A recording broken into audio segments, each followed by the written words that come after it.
नमस्कार दोस्तों, स्वागत है आपका हमारे इस चैनल में। जी हाँ दोस्तों, बहुत बड़ी वैकेंसी यहाँ पे रेलवे की तरफ से अनाउंस होती हुई 2020 में। जी हाँ दोस्तों, पहली वैकेंसी रेलवे की तरफ से यहाँ पे अगर मैं बात करूँ, यहाँ पे देख सकते हो official website welcome to railway. यहाँ पे ऑफिशियल वेबसाइट दिखा हुआ है आपको। रेलवे रिक्रूटमेंट बोर्ड 2020 की यहाँ पे बहुत बड़ी वैकेंसी के बारे में बात करेंगे। लेटेस्ट यहाँ पे वैकेंसी, अगर आपने फॉर्म फिल नहीं किया है तो फिल कर दीजिए। सारा सब कुछ डिटेल में यहाँ पे बताएंगे। इसके एजुकेशन क्वालिफिकेशन क्या मांगी गई है, साथ ही साथ यहाँ पे एज इसका क्या है, कब तक लास्ट डेट है, क्या कब से फॉर्म स्टार्ट होंगे भरना, सारा सब कुछ डिटेल में हम चर्चा करेंगे। उससे पहले आप सभी से रिक्वेस्ट है, अगर आप नए हो तो हमारे इस चैनल को आज ही सब्सक्राइब कर लीजिए। इस एग्जाम से रिलेटेड सारी न्यूज और नोटिफिकेशन हम देते रहेंगे। सबसे पहले मैं बात करता हूँ यहाँ पे इस वैकेंसी के बारे में। रेलवे रिक्रूटमेंट बोर्ड 2020-21 यहाँ पर railway recruitment cell RRC India की तरफ से यहाँ पे रिक्रूटमेंट निकाली गई है। और रेलवे रिक्रूटमेंट 4 निकाली गई है। यहाँ पे ट्रैकमैन, गेटमैन देख सकते हो यहाँ पे स्क्रीन पे आप देखिए दोस्तों। ट्रैकमैन की 46,000 यहाँ पे 4600 पोस्ट है। देख लीजिए डिटेल में, मैं आपको यहाँ पे बताएंगे। उससे पहले आप सभी से रिक्वेस्ट है, इस वीडियो को जरूर आप लाइक करें तथा शेयर भी करें। देखिए ट्रैकमैन की यहाँ पे 4600 पोस्ट है, 4600 पोस्ट यहाँ पे ट्रैकमैन की है। गेटमैन की 7800 पोस्ट है। कलर की यहाँ पे 5400 पोस्ट है। वहीं यहाँ पे गुड्स गार्ड की 2400 पोस्ट यहाँ पे दी गई है। जी हाँ दोस्तों, बहुत बड़ी ये वैकेंसी यहाँ पे निकलती हुई कंफर्म ट्रैकमैन, गेटमैन, क्लर्क और गुड्स गार्ड की। अगर मैं बात करूँ यहाँ पे एज की, इसका एज आप सभी को क्राइटेरिया पता होगा। यहाँ पे एज इसकी मतलब 18 से 40 साल मांगी गई है। जी हाँ दोस्तों, यहाँ पे सब कुछ हम डिटेल में बताएंगे इस वैकेंसी के बारे में।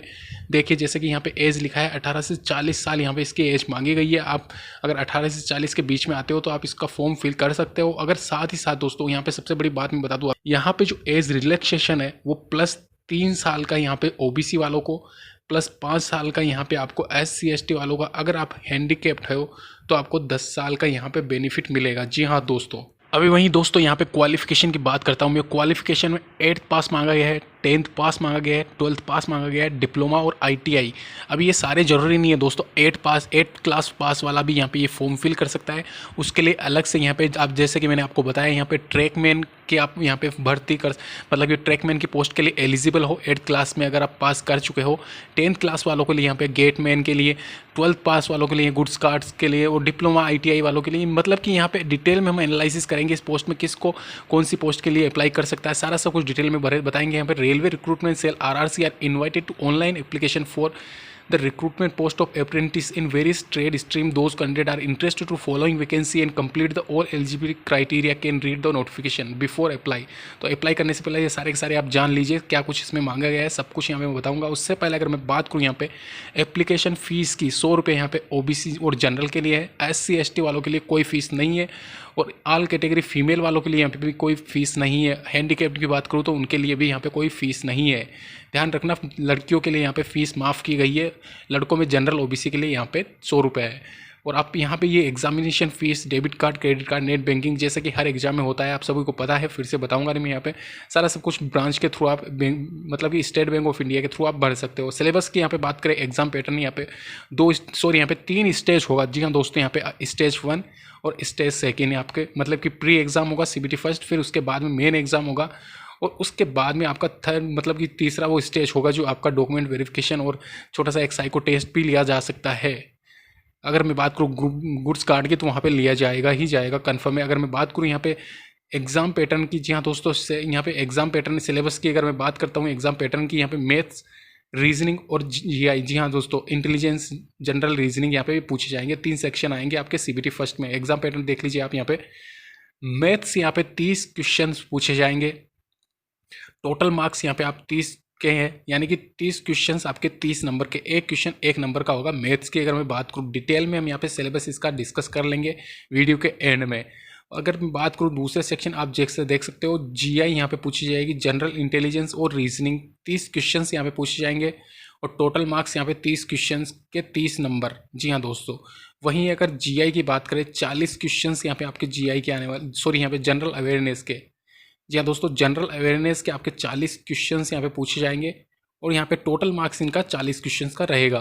तो कहीं ना कहीं जो दोस्तों यहाँ पे ये देख लीजिए, टोटल यहाँ पे आपका 30-30-40 यानी कि 100 नंबर आपके यहाँ पे वो ऐड होते हैं। तो यहाँ पे 100 क्वेश्चन 100 नंबर के यहाँ पे आपको पूछे जाएंगे, और 90 मिनट्स में आपको ये बताने हैं। जी हाँ दोस्तों, 100 क्वेश्चन 100 मिनट में आपको एक तरीके से मान के चलिए 1.5 घंटे का यहाँ पे टाइम दिया गया है रेलवे के द्वारा CBT फर्स्ट में। अभी बात करते हैं सीबीटी सेकंड की। यहाँ पे क्वेश्चंस की संख्या बढ़ गई है, लेकिन टाइम जो दिया गया था सीबीटी फर्स्ट में वही सेम टू सेम टाइम यहाँ पे बताया गया है। सेक्शन वाइज बात करूँ यहाँ पे मैथमेटिक्स में आप देख सकते हो नंबर ऑफ क्वेश्चंस जो है 35 क्वेश्चंस यहाँ पे, यानी कि जो 30 क्वेश्चन थे वो यहाँ पे 5 क्वेश्चंस बढ़ा दिए गए हैं, 35 क्वेश्चन यहाँ पे कर दिए गए हैं। तो कहीं ना कहीं ये सीबीटी सेकंड का यहाँ पे ये एग्जाम पैटर्न बता रहा हूँ दोस्तों मैं। एग्जाम पैटर्न सीबीटी सेकंड का यहाँ पे बता रहा हूँ। मैथ्स का यहाँ पे रीजनिंग का बताऊंगा, जनरल अवेयरनेस का बताऊंगा। मैथ्स की मैंने बात की यहाँ पे 35 क्वेश्चंस पूछे जाएंगे, 35 नंबरों का ये होगा टोटल। और वहीं अगर जीआई की बात करें, जीआई यानी रीजनिंग की अगर मैं बात करूँ, रीजनिंग आप देख लीजिए जैसे कि यहाँ पे नंबर ऑफ क्वेश्चंस 35 होंगे और टोटल मार्क्स भी यहाँ पे 35 ही इसके मार्क्स किए गए हैं इंडिविजुअली। जनरल अवेयरनेस 50 क्वेश्चंस यहाँ पे पूछे जाएंगे, 50 टोटल मार्क्स है। तो दोस्तों यहाँ पे वो जो जीके का जो सेक्शन रखा गया है इसमें 50 क्वेश्चन यानी कि एक तरीके से जीके का वेटेज ज़्यादा डाल दिया गया है। और 90 मिनट वही सेम पीरियड है, लेकिन 120 क्वेश्चन है आपके और 120 ही मिनट आपको दिया गया है इसमें टाइम पीरियड, यानी कि 20 मिनट का यहाँ पे फ़र्क पड़ रहा है। आप सभी 20 क्वेश्चंस का यहाँ पे फ़र्क पड़ रहा है, 20 मिनट का नहीं। यानी कि सभी सेक्शन में 5-5 क्वेश्चन बढ़ाए गए हैं, लेकिन जीके में 10 क्वेश्चन यहाँ पे बढ़ा दिए गए हैं। कहीं ना कहीं यहाँ पे सेम एक तरीके से रेलवे मोस्टली ऐसा ही पैटर्न रखती है, आप सभी को पता होगा। मैथ्स के सिलेबस की बात करें अगर मैथ का सिलेबस आपको सभी को पता है। यहाँ पे एल्जेब्रा पूछी जाएगी, यहाँ पे ध्यान रखना, ज्योमेट्री, ट्रिग्नोमेट्री, इसके अलावा एलिमेंट्री स्टैटिक्स पूछी जाएगी। नंबर सिस्टम्स यहाँ पे आएंगे, decimals, fractions, LCM, HCF, ratio, proportional, percentage, mensuration, time work, time and distance, simple and compound interest, profit loss. तो ये सारा सब कुछ मैथ का अर्थमेटिक सेक्शन बहुत ज़्यादा क्वेश्चंस पूछे जाएंगे। अगर सीबीटी फर्स्ट की बात करें 40 क्वेश्चंस में से आपके ये मान के चलिए 30 क्वेश्चंस का वेटेज यहाँ पे अर्थमेटिक है। उसके अलावा एल्जेब्रा, ट्रिग्नोमेट्री, ज्योमेट्री, ये सेक्शन में 5 नंबर के क्वेश्चंस पूछे जाएंगे, इससे ज़्यादा नहीं पूछे जाएंगे। अगर बात करें जनरल इंटेलिजेंस और रीजनिंग सिलेबस की, अब जैसा कि देख रहे हो यहाँ पे सारा सब कुछ same wise, analogies, data sufficiency, statement और कंक्लूजन। इसके अलावा अगर मैं बात करूँ स्टेटमेंट कोर्स ऑफ एक्शन की, तो वो सारा सब कुछ आपने पढ़ा होगा। इसके अलावा डिसीजन मेकिंग पूछा जाएगा, completion of number, alphabet series आपकी पूछी जाएगी, कोडिंग डिकोडिंग आपका पूछा जाएगा, मैथमेटिकल ऑपरेशंस आपके आएंगे वापस से। आप सभी को पता है एनटीपीसी ग्रुप डी में आपने दिया है similarities, difference relationship, analytic reasoning, syllogism, jumble, Venn diagram, puzzles, map, interpretation और ग्राफ।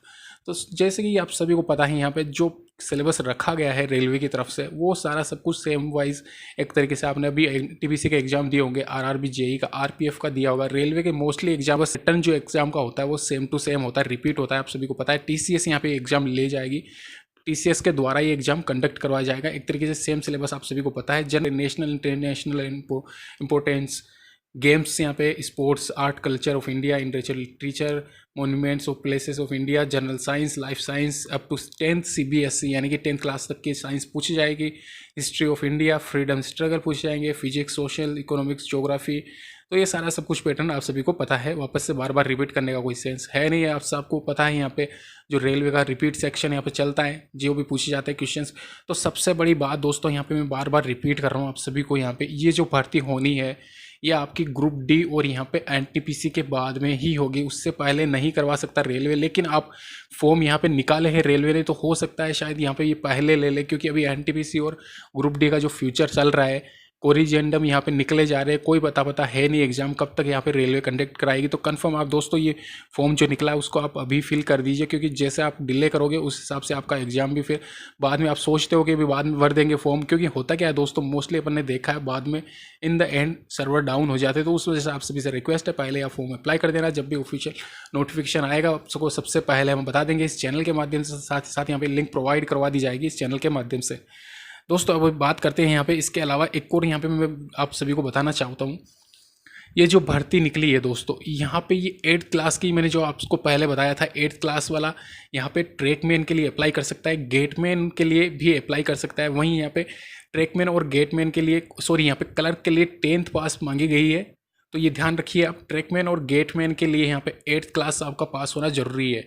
उसके अलावा क्लर्क की यहाँ पे बात करूँ 10th क्लास आपका पास होना जरूरी है। और यहाँ पे फाइनली गुड्स गार्ड की बात करूँ तो आपका 12th पास होना जरूरी है, साथ ही साथ आपका डिप्लोमा भी होना चाहिए। अगर आपके पास ITI किए हो आप तो आप यहाँ पे गुड्स गार्ड का एग्ज़ाम फॉर्म फिल कर सकते हो। तो वेल दोस्तों, ये थी यहाँ पे सारी डिटेल इस एग्जाम से रिलेटेड, सारा सब कुछ डिटेल में हमने बता दिया है। जो भी आपके डाउट्स है नीचे कमेंट सेक्शन में आप जरूर पूछिए, सारा सब कुछ आपके डाउट सेक्शन में क्लियर कर देंगे सारे के सारे डाउट। तो दोस्तों धन्यवाद हमारा ये वीडियो देखने के लिए। लाइक कीजिए, शेयर कीजिए, सब्सक्राइब कीजिए। आज हमारे इस चैनल को इस एग्जाम से रिलेटेड सारी न्यूज़ और नोटिफिकेशन देते रहेंगे। धन्यवाद दोस्तों।